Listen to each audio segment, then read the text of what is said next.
What's up, guys? RUSS Tools and Tech. We're going to do the pre-trip inspection today. So at first, I'm right in front of the vehicle.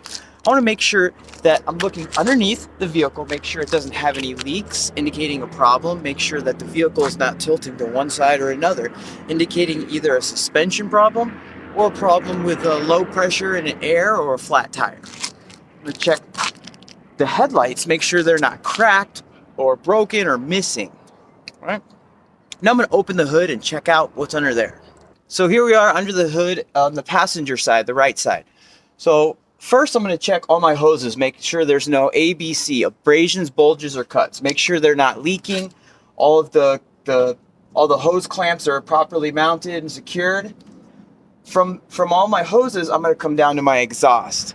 Right? I'm going to make sure that it is securely mounted, no missing hardware, it's not bent, broken, or cracked, BBC. It is not leaking. There's no soot trails around here indicating a possible leak and possibly leaking carbon monoxide into the cab, which could be poisonous. From there, I'm going to follow back here behind the truck to the exhaust. Make sure the exhaust pipe is securely mounted to the frame and it's not leaking.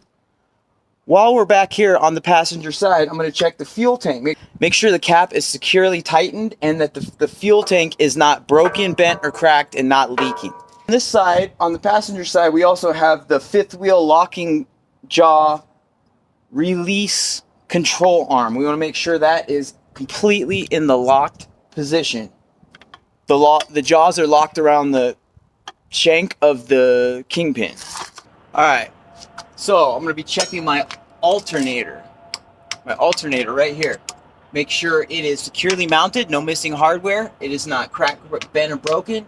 And it is belt driven. Make sure the belt has no more than 3/4 inches of play when pulled on. Make sure all the electrical connectors to the alternator are securely mounted. There's no exposed wires. There's no wears, tears, or frays on the electrical connections. All right, so here we are on the driver left side. So I'm going to go from top to bottom. I'm going to check my engine coolant reservoir. I'm going to make sure that the cap is locked in place and that the coolant is to the proper level in between the add and the full marks. I'm going to check all of the coolant lines and hoses, make sure there's no ABC, abrasions, bulges, or cuts. They're not leaking and there's no missing hardware. All the clamps are in place. Okay, so way in the back here, I'm going to check my air compressor, make sure it's securely mounted. It's not bent, broken, or cracked. There's no wears, tears, and frays. It's not leaking. All the hoses are securely mounted, not missing any hardware. And it is gear driven. Remember that, it's gear driven. Below that, you follow your power steering lines to your power steering pump, also located way back here. Your power steering pump is securely mounted, it is gear driven, it is not bent, broken, or cracked, and there's no missing hardware. With the engine off and parked on a flat surface, I'm going to check my engine oil. I'm going to pull this dipstick, wipe it off, stick it back in, and check the level. I want it between the full and the fill level. I'm going to follow this long guy to my power steering gearbox. Make sure it is securely mounted, not bent, broken, or cracked, no missing hardware. From there, we're going to check our linkage. You can just remember linkage, arms, links, and rods. This is the pitman arm of the steering box. Make sure it's securely mounted, there's no missing hardware, and the castle nut and cotter pin are securely fastened and not loose.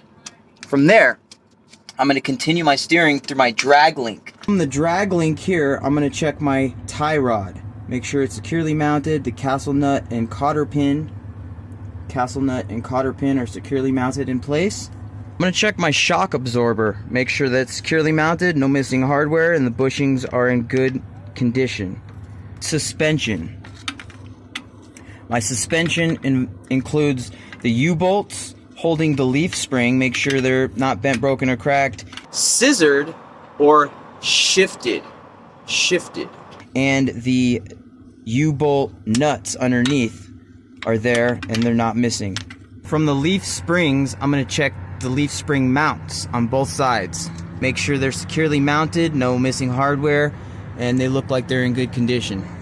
From my power steering gearbox, I'm going to check the power steering fluid reservoir. Make sure it's not bent, broken, or cracked. There's no leaks. The hoses have no ABCs, abrasions, bulges, or cuts, and the caps are all tightened in place. The power steering fluid is at the proper level between the minimum and the maximum, and it is not leaking. Brake chamber. Our brake chamber is securely mounted, no missing hardware, it's not bent, broken, or cracked. All the hoses have no abrasions, bulges, or cuts, and they're not leaking. The brake chamber ring clamp is in place, securely mounted, no missing hardware. From there, we'll go to our push rod and our slack adjuster. Make sure it's securely mounted, not bent, broken, or cracked, and the slack adjuster has no more than 1 inch of play with the brakes released. From there, we're going to go to our brake drum inside the wheel. This is the brake drum. We're going to make sure it's not bent, broken, or cracked. Then we're going to check our brake linings. Make sure that the pads are not worn dangerously thin, less than 1/4 of an inch. Drum linings. Make sure there's no missing hardware. It's all looking in good condition. Alright, so now we're going to check our wheel and our tire. Our wheel, we want to make sure it is evenly worn across. You want to check the ICD, inflation, condition, and depth. So we're going to it's also rubber, so we're going to make sure there's no ABCs, abrasions, bulges, or cuts. We're going to check the tread depth, right? With one of these. You're going to need one of these, link below. Check to make sure it does not have less than 4/32 of an inch for our front steering tires. You're going to need one of these, link below. We're also going to check our tire pressure by removing the cap of the valve stem and using our tire pressure gauge. This one's awesome. It's got a cool little light pistol grip and it's got all the attachments. Link below. Don't be a D, guys. Use the links. Make sure that is at the proper pressure. Then we're going to put the cap back on. Next, we're going to check the condition of the wheel. Make sure there's no illegal welds, no welds at all, period. Make sure that it is free of rust, which could indicate a loose lug nut or another problem. We're going to check all of the lug nuts. Make sure that they are not missing, bent, broken, or cracked. There's no missing hardware. And they are not over-tightened, which ovaling or metal shavings could indicate over-tightening. Next, we're going to check the hub seal. Make sure it is not bent, broken, or cracked. It is not leaking, and it is securely mounted, no missing hardware, and it is sealed to the proper level of fluid. Well, that looks like it's in pretty damn good condition.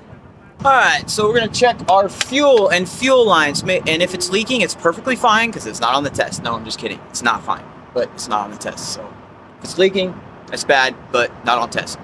Alright, now to the rest of the vehicle. While we're here, we're going to check our mirror, make sure it is securely mounted, not bent, broken, or cracked, no missing hardware. Check that our door opens and closes properly. We're also going to open it and check the weather seal, make sure that it is securely mounted, it is not leaking, both the inner and outer weather seal. We're going to check our steps, make sure that they are free of debris and contaminants like oil or grease or rocks. We're going to open this compartment up and check our depth cap. Make sure the depth cap is securely tightened. Inside the door panel, we're going to check to make sure we have our extra and spare fuses and bulbs for emergencies. Now we're going to open the baggage compartment and check if all of our stuff is in there. Inside of here, we want to make sure that we have our triangles, at least 3, and they are the proper color, orange or red. We also want to have our fire extinguisher and make sure that it is fully charged. The third thing we want inside of here is a wheel chop. Make sure that it is in good condition and it's actually there, unlike this one.